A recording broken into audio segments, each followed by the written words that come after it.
All right. Welcome back to the Doublewide Dudes. I'm joined today with our guest, Jane Paccione. Thanks for joining us. Thanks for having me. How hard is it for people with disabilities and aging adults to find affordable housing, and how big is that problem? It's a huge problem.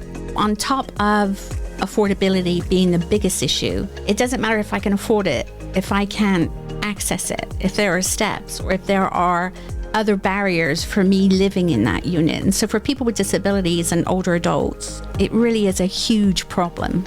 You know, I think when people think about that, the first thing that comes to mind are, things like ramps instead of steps. But, there's a lot more to it than that in a house, right? You need doors wide enough to get through. You need space wide enough for turning radiuses. And so there's a significant cost at times to building accessible housing. Is that the primary reason why you think there's not enough? Or what do you think the reason is between the gap and the need and what's out there? I think it's awareness. I don't think it's top of mind for accessibility unless you need it. Unless you have someone in your family, you aren't thinking about having an accessible home. You're not thinking about, hey, you and me are friends now. Mm-hmm. I'm going to come to your house. And I guess my question would be, can I come to your house?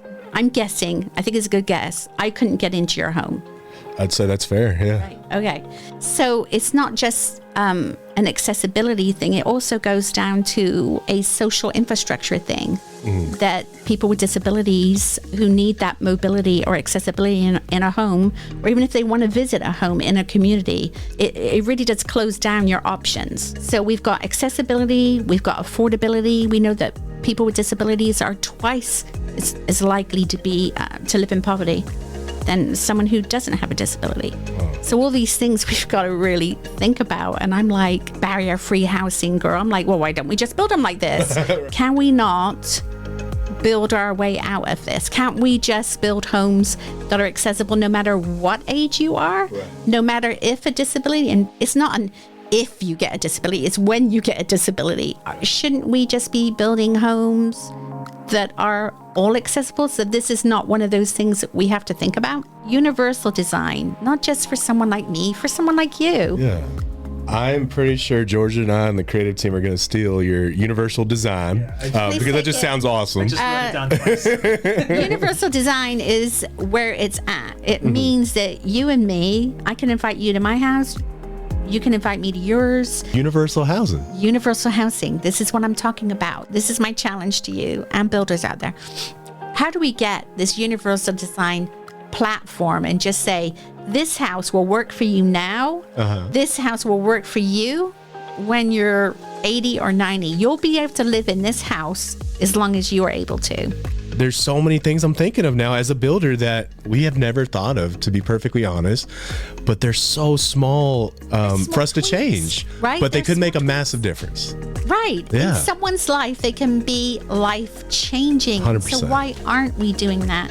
It's because I don't know what the barriers have been, and I don't want to say who's to blame. I'm just saying, if we've got an idea here and we can sit there and go, we can build 100% universally designed homes for everybody. Yeah. That's how it is. Just sell universal homes, universally designed homes, barrier-free homes. I imagine there are going to be other builders or just other people in general that that this conversation we're having is eye-opening for them as well and gets them thinking a certain kind of way. How can folks learn more or get involved in, some of the things you're helping with or just the solution in general? Well, you can get a hold of me over at the Area Foundation. I'm happy to talk to anybody about universal design, barrier-free housing. Also, Disability SA is an organization here in San Antonio that's doing great work. If you are a person with a disability or you want to know more about disabilities, Melanie over there is doing great work. Merced Housing, if you need supportive housing, Kristen over there and her group are doing great work. And that's the wonderful thing. We have so many great nonprofits doing amazing work. And I get to work with 40 plus of them. And I'm just so happy. Well, I have learned so much in our conversation, and thank you for coming down and sharing this all with us. Thank you so much for having me. I've totally enjoyed it. Thank you so much. Yes, ma'am. And as always, thank y'all for tuning in, and we'll catch you on the next one.